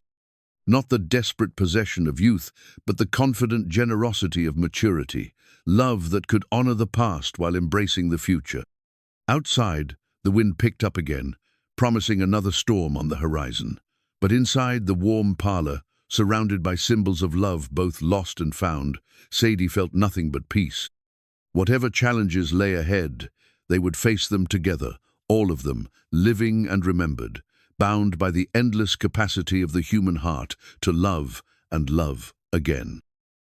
February arrived with the kind of bitter cold that made even the hardiest frontiersman respect winter's power. The thermometer outside the kitchen window regularly dropped below zero, and the wind carried an edge that could cut through the thickest coat like a blade. But inside the Thorne house, wedding preparations created a warmth that had nothing to do with the massive fireplaces. Sadie had agreed to an April wedding early enough to take advantage of spring's arrival, but late enough to allow for proper planning. Maria had thrown herself into the preparations with the enthusiasm of a woman who'd been waiting years to plan a celebration in the house she'd tended so carefully. Every spare moment was spent discussing flowers, menu options, and the complex logistics of hosting what would undoubtedly be the social event of the year in Hollow Trace. The children, meanwhile, were adjusting to their new reality with the resilience that seemed to be their particular gift. Tommy had begun referring to Gideon as Papa Gideon without being asked, a compromise that honored both his birth father and the man who was raising him. Lucy had appointed herself chief wedding advisor, offering opinions on everything from dress colors to cake flavors with the authority of someone who'd attended dozens of such events. Samuel, approaching his second birthday, simply accepted that Gideon belonged to them as naturally as he accepted that the sun rose in the east. It was during one of these peaceful domestic interludes that their carefully constructed world began to show cracks. Sadie was in the kitchen with Maria, working on preserving the last of the winter apples, when Jack Morrison burst through the back door with an expression that made both women freeze. "Where's Gideon?" he demanded without preamble. "In the barn with Tommy," Sadie replied, alarm rising in her chest. "Jack, what's wrong?" "Need to talk to him. Both of you. Now." The urgency in his voice brooked no argument. Sadie wiped her hands on her apron and followed him out into the bitter afternoon air, Maria close behind. They found Gideon teaching Tommy how to properly curry a horse, the boy's face intent with concentration as he worked the brush through the mare's coat. "Boss," Jack called, his voice tight. "We got a problem." Gideon looked up immediately, his experienced eye reading the distress in his foreman's expression. "Tommy, why don't you go help Maria finish those apples? We'll continue this lesson later." The boy nodded and headed toward the house, though Sadie could see his reluctance to leave what was clearly important adult business. Once he was out of earshot, Jack moved closer, his voice dropping to a level that wouldn't carry beyond their small circle. "I was in town this morning, picking up supplies, stopped by Murphy's for a drink, and I heard Blake and Marcus Dalton talking in the back room. Thought it was just the usual gossip until I heard your name." Gideon's expression darkened at the mention of Marcus Dalton, a neighboring rancher who'd been coveting Thorne land for years. Dalton owned the spread to the south smaller than Gideon's, but still substantial land. He'd made no secret of his belief that one man shouldn't control so much prime grazing territory. "What kind of talk?" Gideon asked. Jack glanced at Sadie, clearly uncomfortable. "Maybe we should discuss this privately." "She's going to be my wife," Gideon said firmly. "Whatever affects me affects her. Speak freely." Jack nodded reluctantly. "They're planning something. Been meeting regular, like for weeks apparently. Blake's been researching territorial law, looking for ways to challenge your ownership of the ranch." "On what grounds?" Sadie asked, though she suspected she already knew the answer. "Mental incompetence," Jack said bluntly. "They're claiming that taking in a homeless woman and her children, planning to marry someone you barely know, giving away portions of your estate, all of it proves you're not of sound mind." The words hit Sadie like a physical blow. She'd known there would be gossip, had prepared herself for social disapproval and whispered speculation. But this was an attack on everything they'd built together, everything they'd hoped to create. "That's ridiculous," she said, but even as the words left her mouth, she could see how their story might look to outsiders. A wealthy man suddenly taking in strangers, planning to marry a woman he'd known for only a few months, immediately changing his will to provide for her children to those determined to find evidence of instability. It might indeed seem suspicious. "It gets worse," Jack continued grimly. "They've been collecting testimony from people in town. Mrs. Henderson's been talking about how you changed overnight, how you used to keep to yourself, but now you're acting like a different person entirely. Even some of the hands from other ranches have been questioned about your recent behavior." Gideon's hands clenched into fists. "What kind of testimony?" The kind that makes a grieving widower's kindness look like madness, Jack said. Blake's been real careful about how he phrases things, never saying outright that you're incompetent, just asking questions, wondering aloud if maybe your judgment's been affected by loneliness, suggesting that maybe someone's taking advantage of your grief. Sadie felt sick. Every act of kindness, every gesture of love, every step toward building a family, all of it, was being twisted into evidence of mental deficiency. And she was the supposed cause, the scheming woman who'd somehow manipulated a powerful man into losing his senses. "There's more," Jack said, his reluctance clear. "They've got legal papers, some kind of petition to have you declared incompetent to manage your affairs. If they can get enough signatures, they can force a hearing." "Who would sign such a thing?" Sadie asked, though part of her dreaded the answer. "More people than you'd think," Jack admitted. "Blake's got influence, and Dalton's been spreading money around. Plus, there's always been folks who resented your success, boss. This gives them a chance to cut you down to size while telling themselves they're doing it for your own good." Gideon was quiet for a long moment, his grey eyes distant as he processed the information. When he spoke, his voice was deadly calm. "How long do we have?" "Hard to say. Could be weeks, could be months. Depends on how fast they can gather support and get the paperwork filed. But boss," Jack's voice carried a warning, "if they succeed, if a judge declares you incompetent, you'll lose everything. The ranch, your assets, your right to make your own decisions. They could even prevent the wedding." The implications hung in the air like a poison cloud. Everything they'd worked toward, everything they'd built, could be destroyed by legal maneuvering and small-town prejudice. Worse, Sadie knew that if Gideon lost his ranch because of his association with her, she'd never forgive herself. "Maybe I should leave," she said quietly, "if my presence is what's causing this." "No," Gideon's voice cut through her words like a knife. "You're not running, and I'm not letting them drive you away. We're going to fight this." "How?" she asked. "If they have testimony from half the town, then we'll get testimony from the other half. There are plenty of people who know me well enough to swear I'm as sane as I ever was. Jack, I'll need you to start reaching out to our allies. Reverend Matthews, Doc Morrison, the hands who've worked for me the longest. Anyone who can testify to my character and judgment." Jack nodded grimly. "I'll start tonight. But boss, we need to be smart about this. Blake and Dalton aren't just challenging your competence, they're attacking the whole idea of this marriage. If we're going to counter their narrative, we need to show that what you're doing isn't crazy but generous, noble even. What are you suggesting?" "Move the wedding up. Don't wait for April, do it now, while we still can. Show the whole territory that this isn't some impulsive decision, but a deliberate choice made by a man who knows his own mind." Sadie felt her heart race. The idea of rushing their wedding felt wrong somehow, as if they were being forced into something that should have been their choice alone. But she could see the tactical wisdom in Jack's suggestion.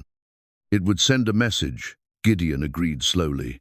"Make it harder for them to claim I'm being manipulated if I marry you in front of the whole community. And it would protect you legally," Jack added. "Once you're married, your wife has certain rights that would be harder for them to challenge." The conversation continued for another hour, covering strategies and contingencies that made Sadie's head spin. But underneath all the tactical planning, one truth emerged clearly. Their quiet courtship was over. From now on, everything they did would be scrutinized, analyzed, and potentially used against them. That evening, after the children were in bed, Sadie and Gideon sat in the parlor discussing their options. The comfortable domesticity that had characterized their relationship for months now felt fragile, threatened by forces beyond their control. "Are you having second thoughts?" Gideon asked gently.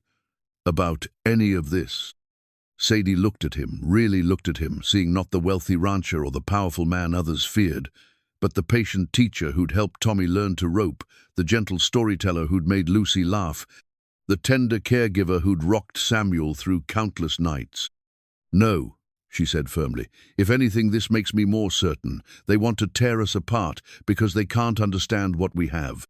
They think love has to fit their narrow definitions, follow their arbitrary rules. Well, they're wrong. Gideon smiled, the first genuine smile she'd seen from him since Jack's revelation. So we fight? We fight, and we win, because what we're building here is too important to let small minds and smaller hearts destroy. Outside, the wind howled around the house with renewed fury, as if nature itself were conspiring against them. But inside, surrounded by the warmth they'd created together, Sadie felt nothing but determination. They'd faced poverty, loss, and uncertainty together. Now they'd face legal challenges and social prejudice the same way as a family, united against whatever storm the world chose to send their way. The wedding would happen sooner than planned, but the love that inspired it was as real as the mountains that surrounded their valley. And love, Sadie had learned, was stronger than law, more enduring than gossip, and more powerful than all the forces that sought to diminish it. Let Blake and Dalton bring their papers and their purchase testimony. She and Gideon had something better truth, and the courage to defend it. The decision to move the wedding forward galvanized the household into action. What had been a leisurely months-long preparation became a whirlwind of activity as everyone worked to organize a ceremony worthy of the occasion while building a defense against the legal challenge that threatened to destroy everything they'd worked toward. Gideon's first move was to visit his lawyer in Cheyenne, a gruff but capable man named Harrison Webb, who specialized in territorial law and had handled the Thorne family's legal affairs for over a decade. The trip required 2 days of hard riding through weather that would have deterred a less determined man, but Gideon returned with both reassurance and sobering reality. Webb says we have a strong case. He reported to Sadie, and Jack nodded grimly, which means we need to control the narrative, make sure our version of events reaches people before Blake and Dalton's lies take root. It was during this conversation that Gideon revealed another aspect of his past that surprised even those who thought they knew him well. From a locked cabinet in his study, he withdrew a leather portfolio filled with official-looking documents and correspondence. "What are those?" Sadie asked, noting the military seals and government letterheads visible among the papers. "My service records," Gideon replied quietly, "and letters of commendation from officers I served under during the war between the states." The revelation that Gideon had military experience came as a shock to Sadie, though it explained much about his bearing and the easy authority he commanded. As he spread the documents across his desk, a picture emerged of a man who had not only served with distinction, but had been entrusted with significant responsibility at a young age.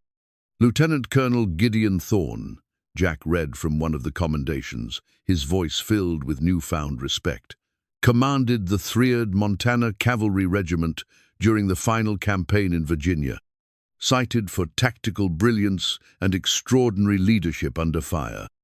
"You never mentioned this," Sadie said, studying a photograph of a much younger Gideon in Union blue, his face serious beneath a cavalry officer's hat. "It was a long time ago," Gideon replied simply, "and war isn't something I care to remember fondly. But these documents establish a pattern of sound judgment and mental competence that goes back over 15 years. Webb thinks they'll be valuable in court." The military records were indeed impressive, but what struck Sadie most was the insight they provided into Gideon's character. The official language of military commendations was dry, but between the lines she could read the story of a young man who had earned his fellow soldiers' trust through calm leadership and strategic thinking under the worst possible circumstances. "This changes things," Jack said thoughtfully. "A decorated war hero doesn't fit their narrative of a grief-addled rancher making impulsive decisions. We need to make sure everyone knows about your service record." Over the following days, their defense strategy took shape with the precision of a military campaign. Gideon's tactical training proved invaluable as he approached the challenge with the same methodical planning that had once served him on battlefields. Every ally was catalogued, every potential weakness identified, every advantage leveraged. Reverend Matthews proved an enthusiastic supporter, agreeing not only to perform the ceremony on short notice, but to publicly affirm Gideon's mental soundness from the pulpit. Doc Morrison, who had treated the Thorne family for years, provided a written statement attesting to Gideon's stable mental health. Even some of the more respectable businessmen in town, who had initially been neutral, began to express support when they learned of Blake's underhanded tactics. But the most powerful testimony came from an unexpected source. Tommy, despite being only 8 years old, had overheard enough adult conversations to understand that people were saying bad things about Gideon. His response was to write a letter laboriously printed in his careful schoolboy hand to anyone who would listen. "Mr. Gideon is the best man I know," the letter began.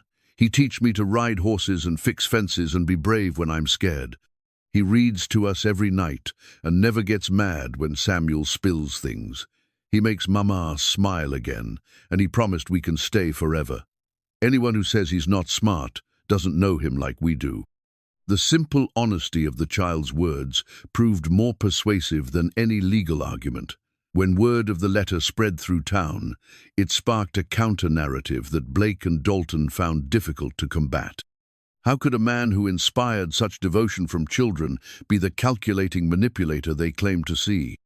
Meanwhile, Maria had mobilized the informal network of household staff that connected the territory's major ranches. Her connections provided valuable intelligence about Blake and Dalton's activities, including the disturbing news that they had been offering financial incentives to encourage testimony against Gideon. "Mrs. Dalton's maid says they've been meeting every week," Maria reported during one of their evening strategy sessions. "Always at Blake's house, always late at night. And there's been strangers coming and going, men from Denver, maybe even from back east." The suggestion of outside involvement worried Gideon more than he let on. Local prejudice was one thing, but if Blake and Dalton had attracted support from larger interests, perhaps railroad companies or mining concerns who coveted his strategically located ranch, the challenge would be far more serious than simple small-town politics. It was Jack who uncovered the most damaging piece of information. Through a combination of careful questioning and strategic drinking with loose-tongued ranch hands, he learned that Blake had been forging documents to support his case. Property records had been altered to suggest financial irregularities in Gideon's management, and correspondence had been fabricated to make his recent decisions appear more erratic than they actually were. "This is criminal," Sadie said when Jack reported his findings. "Surely when people learn they've been lying, they'll claim the documents are legitimate and we're the ones lying," Gideon replied pragmatically. "We need proof of their deception, not just accusations." The proof came from an unexpected source. Late one night, as a February blizzard raged outside, there came a soft knock at the kitchen door. Maria answered to find a shivering figure bundled in a heavy coat. Blake's clerk, a nervous young man named Peter Hendricks who worked in the bank's back office. "I need to speak to Mr. Thorne," he said, his voice barely above a whisper. "About Mr. Blake and the documents." What Hendricks revealed over a cup of hot coffee nearly changed everything. As Blake's clerk, he had been forced to participate in the document forgery, creating false records and backdating correspondence under threat of dismissal. His conscience had finally overwhelmed his fear, especially after learning that children might suffer if Blake's scheme succeeded. "I kept copies," he said, producing a leather satchel filled with papers. "The real documents and the fake ones. I thought someday it might matter." The evidence was damning. Original property records showed Gideon's exemplary financial management, while the forged versions suggested irregularities that had never occurred. Correspondence in Blake's handwriting was revealed to be fabricated, designed to create a false narrative of mental decline. "This proves they've been lying," Sadie said, hope rising in her voice. "It proves Blake's been committing fraud," Gideon corrected. "But we need to be careful how we use this information. Hendricks took a serious risk bringing this to us, and we can't expose him unless we're certain we can protect him." The final piece of their defense strategy involved the wedding itself. Rather than a small, private ceremony, they decided to make it a public celebration that would demonstrate community support while symbolically affirming Gideon's mental competence. The guest list grew to include every ally they could count on, plus several neutral parties whose attendance would signal broader acceptance. Lucy threw herself into wedding preparations with 5-year-old determination, appointed herself flower girl and chief advisor on all matters of decoration. Tommy, meanwhile, took his role as ring-bearer with the seriousness of a military mission, practicing his walk down the aisle with the precision his papa Gideon had taught him. Samuel, approaching his 2nd birthday, was simply excited by all the activity. His vocabulary had expanded dramatically during their months at the ranch, and he delighted everyone by referring to the upcoming event as Mama and Giddy's party. The dress presented its own challenges. Catherine's wedding gown had been preserved carefully, but it required significant alterations to fit Sadie's smaller frame. Maria worked tirelessly with needle and thread, adjusting the elegant silk and lace creation to honor both the woman who had worn it first and the woman who would wear it now.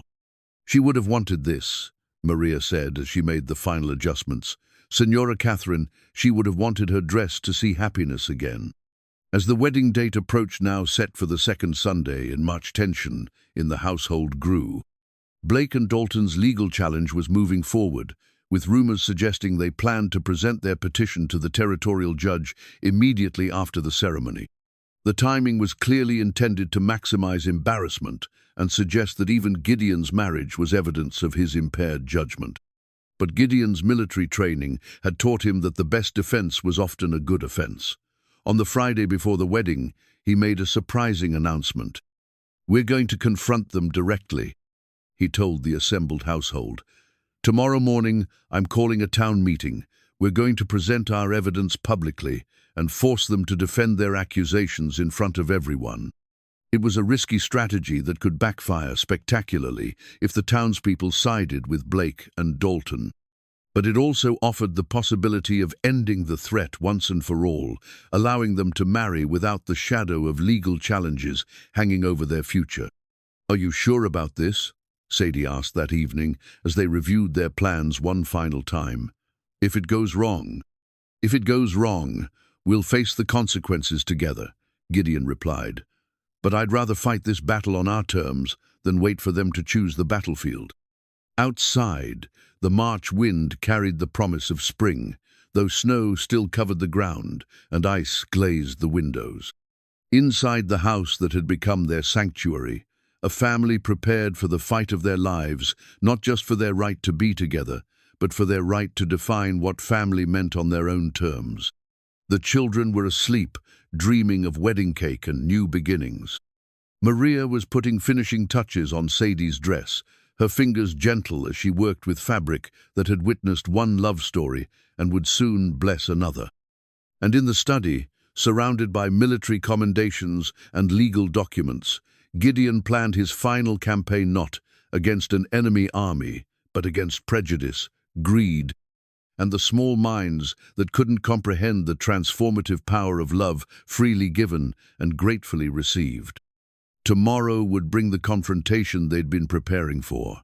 But tonight, they were still just a family, bound together by choice and strengthened by the challenges they'd already overcome. Whatever happened next, they would face it as they'd faced everything else together during a strategy session in his study. The burden of proof for declaring someone mentally incompetent is high, and my business records show consistent, profitable decision-making over many years. But he also warned that public opinion can influence judges, especially in territorial courts where politics matter as much as law. The morning of the town meeting dawned clear and cold, with the kind of crystalline air that made every sound carry farther than it should. By 10 o'clock, the church was fuller than it had been since Christmas, packed with ranchers, townspeople, and curious onlookers who had come to witness what everyone knew would be either vindication or destruction for one of the territory's most prominent families. Sadie sat in the front pew with the children, her hands folded carefully to hide their trembling. She had dressed with particular care, choosing Catherine's navy blue dresselted by Maria to fit perfectly and arranging her hair in a style that spoke of respectability and quiet dignity. Beside her, Tommy sat with military straightness, unconsciously mimicking the bearing he'd observed in Gideon. Lucy held tight to her hand, while Samuel dozed peacefully in her lap, blissfully unaware of the drama unfolding around him. At the front of the church, Reverend Matthews had yielded the pulpit to serve as neutral moderator, though his sympathies were clearly with Gideon. The church's sacred space lent gravity to the proceedings, its stained glass windows casting colored light across faces both friendly and hostile. Blake and Dalton sat across the aisle, with their supporters a collection of men whose motivations ranged from genuine concern to simple resentment of Gideon's success. Blake wore his finest suit and carried a leather portfolio that undoubtedly contained the forged documents they intended to present as evidence. Dalton, never as smooth as his partner, fidgeted with obvious nervousness, his eyes darting frequently toward the exits as if already planning his retreat. When Gideon rose to address the assembly, the church fell silent. He had chosen to wear his best civilian clothes rather than his old uniform, but his bearing still carried the unmistakable authority of a man accustomed to command. In his hands, he held the leather portfolio containing his military service records, ultimate proof of competence and character. "Friends and neighbors," he began, his voice carrying easily to the back of the packed church, "I've called this meeting because lies have been spread about my character and my judgment. Rather than let gossip and innuendo poison this community, I prefer to address these accusations directly and publicly." A murmur ran through the assembly. This was not how such disputes were usually handled in Hollow Trace, where conflicts were more often resolved through intermediaries or simply allowed to fester in shadows. "Mr. Blake and Mr. Dalton have suggested that my recent actions offering shelter to Mrs. Mercer and her children, planning to marry her, and providing for their future indicate mental incompetence. They claim these decisions are evidence of impaired judgment brought on by grief or manipulation." Blake half rose from his seat. "Now see here, Thorne, that's not exactly—" "Let me finish," Gideon said quietly, but with such authority that Blake immediately subsided. "They have gathered testimony from various sources to support their claim that I am no longer capable of managing my own affairs. What they haven't told you is that some of this testimony is based on fabricated evidence." The murmur grew louder, and several people turned to stare at Blake, whose face had gone red with anger or embarrassment. "That's a serious accusation," Reverend Matthews said carefully. "Do you have proof?" In response, Gideon opened his portfolio and withdrew Peter Hendrick's carefully preserved documents. "I have original bank records showing my financial management over the past 5 years, alongside altered versions that Mr. Blake has been circulating to suggest irregularities that never occurred.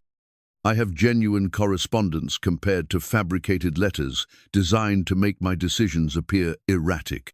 Blake shot to his feet, his composure finally cracking. "Those documents were stolen from my office. This is theft, plain and simple." "No," came a quiet voice from the back of the church. Peter Hendrick stepped forward, his face pale but determined. "I preserved them because I knew what you were doing was wrong. You forced me to help create false evidence, Mr. Blake. You told me it was necessary to protect Mr. Thorne from his own poor judgment, but I knew it was really about money and land, and your jealousy of his success." The young clerk's testimony hit the assembly like a thunderclap. Here was someone with intimate knowledge of Blake's activities, confirming what many had suspected, but none had been willing to voice. "You're lying," Dalton shouted, rising to stand beside Blake. "This is all fabricated to cover up the truth that Thorne's lost his mind and is being manipulated by that woman." The insult to Sadie sparked immediate response from the church. Several men rose from their seats, their faces dark with anger at the slur against a woman who couldn't defend herself in such a setting. But before anyone else could speak, an unexpected voice cut through the tension. "Mr. Dalton," Tommy said, standing up in the front pew with 8-year-old dignity, "you're wrong about my mama, and you're wrong about Papa Gideon." The child's clear voice carried perfectly in the silent church. Every head turned toward him as he continued with the fearless honesty that only children possess. "Papa Gideon isn't crazy. He's the smartest man I know. He taught me about horses and cattle and how to be honest even when it's hard." He reads to us every night, and he never gets mad when we make mistakes. And my Mama Shay's not trying to trick anybody. She works harder than anyone, and she makes sure we mind our manners, and she cries sometimes when she thinks we're not looking because she misses my real papa, but she's happy too because Papa Gideon takes care of us. The simple sincerity of the boy's words carried more weight than any legal argument. Several women in the congregation were openly weeping, and even some of the men who had come prepared to support Blake and Dalton looked uncomfortable with the accusations against a family that included such obviously well-cared-for children. But Blake wasn't finished. Desperation made him reckless as he saw his carefully constructed case crumbling around him. "The boy's been coached," he declared. "Children can be taught to say anything. The fact remains that Gideon Thorne has undergone a complete personality change. The man who was once the most independent rancher in the territory is now dancing to the tune of a woman who appeared out of nowhere with a convenient sob story and 3 hungry children." "Is that what you think happened?" Gideon asked, his voice deadly quiet. "That Mrs. Mercer somehow orchestrated our meeting, that she arranged to be found destitute and desperate so she could manipulate me into helping her?" "I think opportunists come in many forms," Blake replied, regaining some of his confidence. "And I think grief can make even strong men vulnerable to exploitation." It was then that Gideon played his final card. From his portfolio, he withdrew his military service records, spreading them across the makeshift table that had been set up near the pulpit. "You speak of personality changes and impaired judgment," he said, his voice carrying the authority of absolute conviction. "Let me tell you about judgment under pressure. These documents show my service record during the war between the states. For 4 years, I commanded men in combat situations where a single poor decision meant death for soldiers under my command." He held up one of the commendations, its official seal clearly visible. "This citation is for the Battle of Cedar Creek, where my regiment held a crucial position against overwhelming odds because I made the tactical decision to sacrifice our horses to create defensive barriers. 60 men lived because I had the judgment to see beyond conventional thinking." Another document joined the first. "This one is for the campaign in the Shenandoah Valley, where I successfully evacuated 300 wounded soldiers by identifying a river crossing that everyone else said was impossible. Poor judgment, Mr. Blake, or the ability to see solutions that others miss." The military records painted a picture of a man whose judgment had been tested under the ultimate pressure and found reliable. It was becoming clear that Blake's characterization of Gideon as mentally unstable was not just wrong but insulting to his distinguished service record. "The same judgment that served me in war," Gideon continued, "told me that a woman in desperate circumstances deserved help, that children needed protection, and that my empty house could become a home again. If that's madness, then I'm proud to be mad." Dr. Morrison stood up from his seat near the middle of the church. As the territory's most respected physician, his opinion carried enormous weight. "I've been Gideon Thorne's doctor for over 10 years, he announced. "I attended his wife during her final illness and have seen him through the worst grief a man can endure. I can state categorically that he shows no signs of mental impairment. If anything, his recent actions demonstrate remarkable emotional recovery and sound practical judgment." Other voices began to join in ranch hands who testified to Gideon's continued competence in business matters, neighbors who had observed his interactions with the children, townspeople who had witnessed Sadie's transformation from desperate widow to confident woman. The narrative Blake and Dalton had tried to construct was crumbling under the weight of truth and community support. But the decisive moment came when Reverend Matthews himself spoke from his position as moderator. "I've known Gideon Thorne since he was a young man," the minister said, his voice carrying the moral authority of his calling. "I married him to his first wife. I buried her and their infant son, and I've watched him struggle with grief that would have broken lesser men. What I see now is not madness but healing, not exploitation, but love freely given and gratefully received." The Reverend's gaze swept the assembly, touching each face with pastoral authority. "The Bible tells us that pure religion is to care for orphans and widows in their distress. Mr. Thorne has done exactly that. If we condemn him for Christian charity and call love madness, then we condemn ourselves. A final murmur ran through the church, but this time it was the sound of a community reaching consensus. Blake and Dalton's support was visibly evaporating as people who had come prepared to question Gideon's judgment instead found themselves questioning the motives of his accusers. The tide had turned decisively against Blake and Dalton, but desperation made them dangerous. As the assembly began to stir with obvious sympathy for Gideon's position, Blake made one final, desperate gambit. "Fine words and emotional appeals," he said, his voice carrying across the church with the polished authority of a man accustomed to swaying opinion through rhetoric. "But they don't change the fundamental question. Can any of you honestly say that the Gideon Thorne you know would have acted this way a year ago? Can any of you claim that taking in strangers and immediately planning marriage shows the same careful judgment he once displayed?" The question struck home because it contained a grain of truth. The old Gideon had been solitary, careful, slow to trust. The transformation was real and dramatic, even if the motivations were pure. But before anyone could respond to Blake's challenge, an unexpected voice cut through the tension. Sadie rose slowly from her seat, her face pale but determined. "May I speak?" she asked Reverend Matthews. The minister nodded, though uncertainty flickered in his eyes. A woman addressing a mixed assembly was highly irregular, but these were irregular circumstances. Sadie moved to stand beside Gideon, her chin raised with quiet dignity. When she spoke, her voice was clear and steady, carrying to every corner of the packed church. "Mr. Blake asks if this is the same man you've always known," she began. "And he's right, it isn't. The man who found me behind Murphy's barn was broken by grief, living alone in a house that had become a tomb. He was barely existing, not truly living." Several people nodded, remembering Gideon's isolation following Catherine's death. But that broken man still had enough compassion to help strangers in need. He saw children who were hungry and cold, and he acted without thought of reward or recognition. "That doesn't sound like madness. To me it sounds like greatness." Her voice grew stronger as she continued. "Yes, he's changed. Love changes people. It opens hearts that have been closed, brings life to places that have known only sorrow. My children didn't manipulate him, they reminded him that joy was still possible.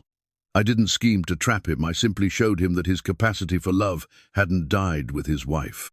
Blake tried to interrupt, but Sadie's clear voice overrode his protest. "You want to know about judgment? Let me tell you about real judgment. When my husband died and left us with nothing, I had to make choices no woman should face. I could have sent my children to the orphanage and tried to start over alone. I could have accepted charity that came with shameful strings attached. I could have given up entirely." Tears glistened in her eyes, but her voice remained strong. "Instead, I chose to fight for my family's survival, even when it meant hiding behind buildings and hoping no one would notice us. I chose to accept help from a man who offered it freely, even when my pride screamed against it, and I chose to love again, even knowing it meant risking my heart." She turned to face Blake directly, her gaze unwavering. "You speak of manipulation and exploitation, but I ask you who has gained more from this arrangement? The desperate widow who found shelter and security, or the grieving widower who found purpose and family? Who has been transformed more, the woman who learned to hope again, or the man who remembered how to love?" The question hung in the air, its implications clear to everyone present. If anyone had been changed for the better by their unconventional arrangement, it was clearly Gideon. "As for your concerns about his judgment," Sadie continued, "let me tell you what I've observed during our months together. He runs his ranch with the same efficiency he always has. His business decisions remain sound and profitable. His treatment of his workers is fair and generous. The only thing that's changed is that he's no longer alone." She paused, gathering herself for her final argument.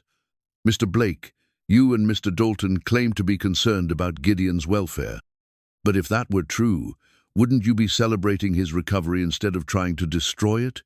Wouldn't you be happy to see him thriving instead of plotting to take away everything that brings him joy? The accusation hit home. Several people in the assembly began to murmur among themselves, and it was clear that Blake and Dalton's motivations were finally being questioned openly. But Sadie wasn't finished. "There's something else you should know. Tomorrow, Gideon and I are to be married in this church. We had planned a small ceremony, but given the circumstances, I invite everyone here to attend.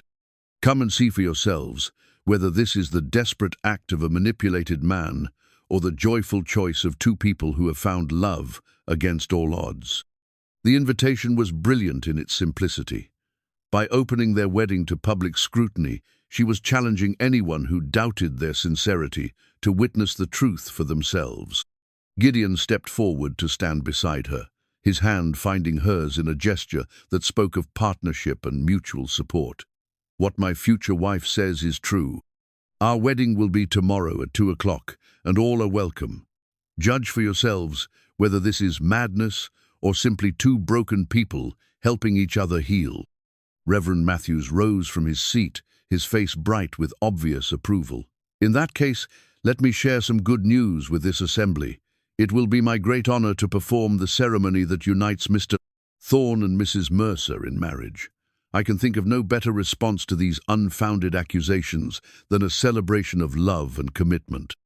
The minister reached into his vest pocket and withdrew an official-looking document. "In fact, I have here the marriage certificate template, properly prepared and witnessed. If Mr. Thorne and Mrs. Mercer are willing, we could formalize their engagement right now, before this entire assembly." The suggestion caught everyone by surprise, including Gideon and Sadie. But the tactical brilliance of the move was immediately apparent. Public engagement would make it nearly impossible for Blake and Dalton to continue their legal challenge. "What do you say?" Gideon asked Sadie quietly. "Are you willing to make this official in front of everyone?" Sadie looked out at the assembly at the faces that had been hostile an hour ago but now showed growing sympathy and support.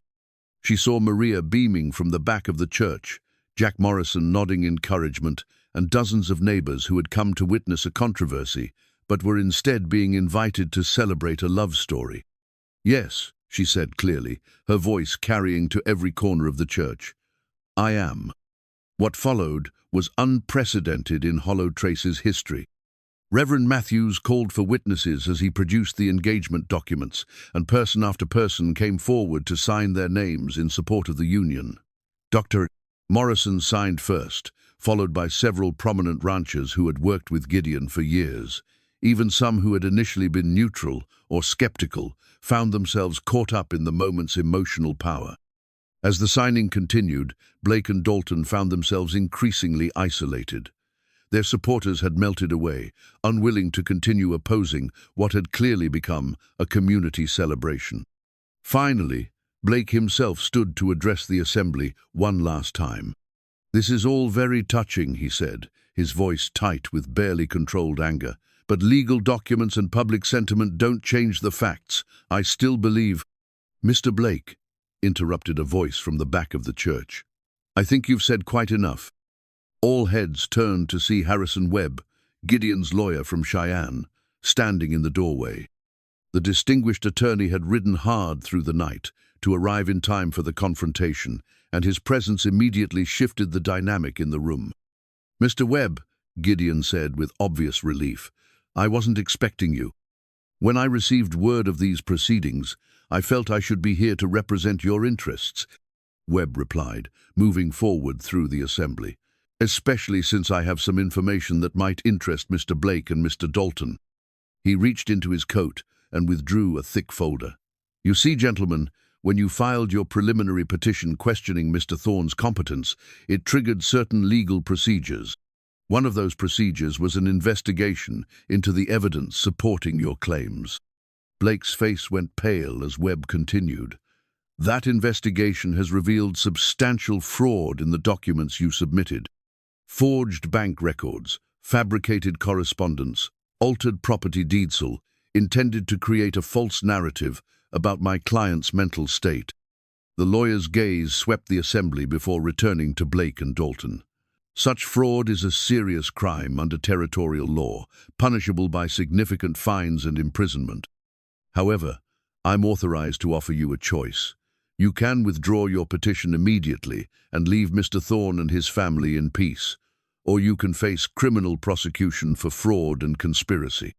The threat was delivered with the calm authority of a man who held all the cards. Blake and Dalton exchanged glances, both clearly recognizing that their scheme had not only failed, but had exposed them to serious legal consequences. "This is preposterous," Dalton blustered, but his heart wasn't in it. "You can't prove." "Actually, we can," Webb interrupted smoothly. "Mr. Hendricks has provided extensive testimony about your activities, including detailed knowledge of how the false documents were created. Combined with the physical evidence and witness statements, we have more than enough to secure convictions." The silence that followed was profound. Blake and Dalton had gambled everything on their ability to destroy Gideon's reputation and claim his land. Instead, they had destroyed their own credibility and exposed themselves to criminal prosecution. Finally, Blake spoke, his voice barely above a whisper.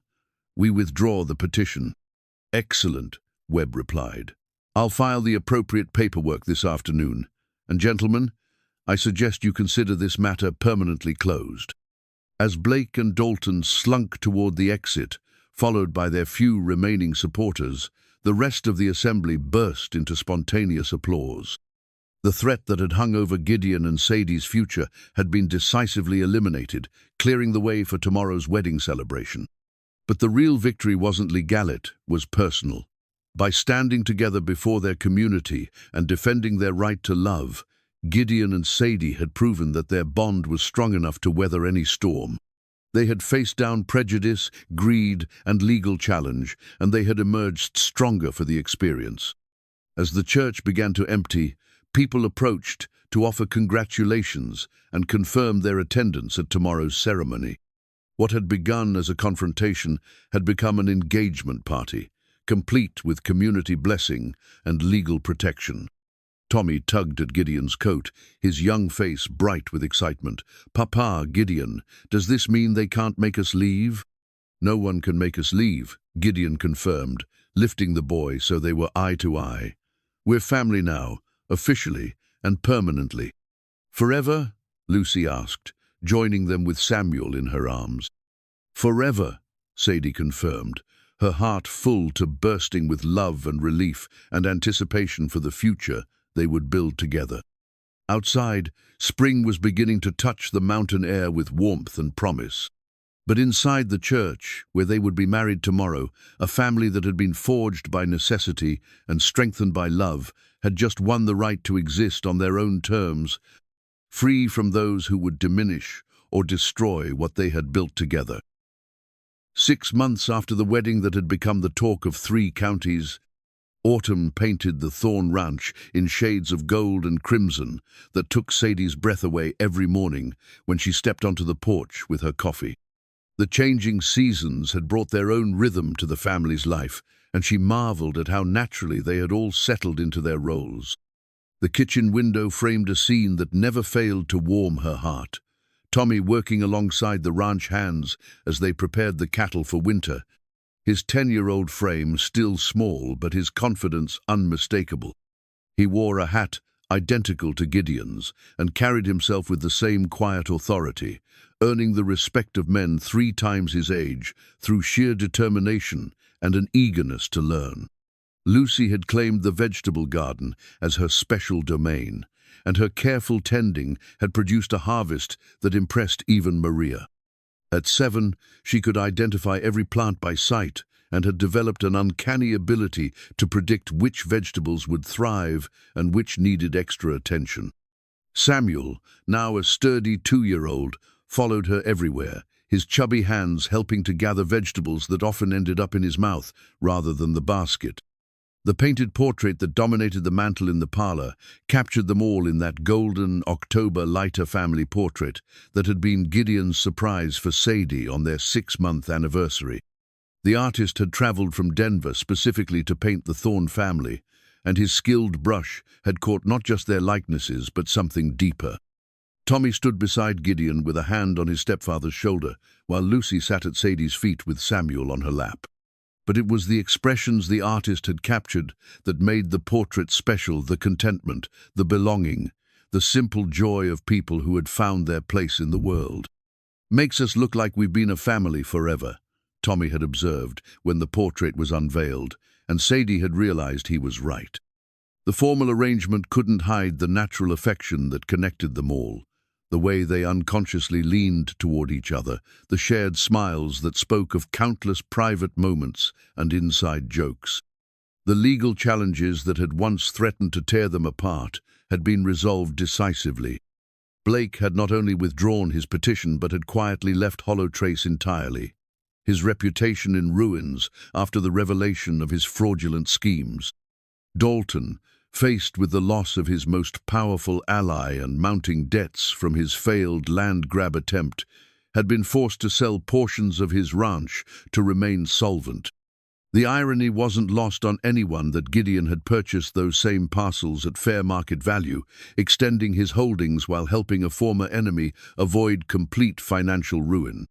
"Sometimes the best revenge is simply living well," Gideon had observed when the transaction was complete, and Sadie had fallen in love with him a little more for his gracious refusal to gloat over his enemy's misfortune. The ranch itself had prospered under their joint management. Sadie's practical experience, with stretching resources and making do, had complemented Gideon's business acumen perfectly, resulting in innovations that increased both efficiency and profits. Her suggestion to diversify into chicken farming had proven particularly successful, with Lucy's careful attention to the flock producing both eggs and meat that commanded premium prices in Denver markets. More importantly, the house had truly become a home. The rooms that had once echoed with emptiness now rang with children's laughter, dinner conversations, and the comfortable sounds of a family going about their daily business. Maria had embraced her role as unofficial grandmother to the children, teaching Lucy to cook traditional Mexican dishes while sharing stories of her own childhood that enchanted all three young ones. The transformation extended beyond their immediate household. Word of their successful defense against Blake and Dalton's accusations had spread throughout the territory, inspiring other unconventional families and earning respect from quarters that had initially been skeptical. Gideon's reputation had not only recovered, but had been enhanced by his willingness to stand up for his principles and defend those he loved. On this particular autumn evening, as Sadie watched Tommy help bring the cattle in from the far pasture, she reflected on how much had changed since that desperate October day when they'd hidden behind Murphy's barn. The empty biscuit tin that had symbolized their desperation now sat on a shelf in the pantry, not as a reminder of hardship, but as a token of how far they'd come. Gideon had suggested they throw it away, but Sadie had insisted on keeping it. "It's part of our story," she'd explained. "The children should remember where we came from, even as they grow up with plenty." The wisdom of that decision had been proven recently when a family much like theirs had appeared in Hollow Trace, a widowed father with two young daughters, struggling to make ends meet after losing his homestead to drought. Without hesitation, Tommy had approached Gideon about offering help, citing the example his parents had set. "Remember when we didn't have anywhere to go?" he'd asked seriously. "Maybe we could help them like you helped us." The result had been a job offer for the man and temporary housing in one of the ranch's outbuildings while he got back on his feet. The two little girls, initially shy and frightened, had been gradually drawn into the extended family that seemed to expand naturally around the Thorne ranch. "We're starting a tradition," Gideon had told Sadie as they watched Lucy patiently teach the younger girl how to gather eggs, teaching the children that with good fortune comes responsibility. The evening routine had evolved into something sacred for their family. After supper, they would gather in the parlor, while Gideon read aloud from whatever book had captured the children's attention that week. Currently, they were working through Treasure Island, with Tommy hanging on every word of Jim Hawkins' adventures, while Lucy created elaborate drawings of pirates and ships. Samuel, though too young to follow the plot, loved the dramatic voices Gideon created for different characters. Tonight, As autumn wind rattled the windows and the first frost warnings had been posted, the reading was interrupted by a knock at the door. Jack Morrison entered, stamping his boots and pulling off his hat as he joined them by the fire.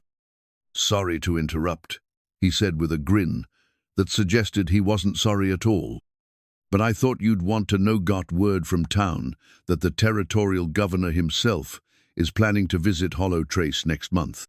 Wants to meet the family that's become famous for exemplifying frontier values and Christian charity."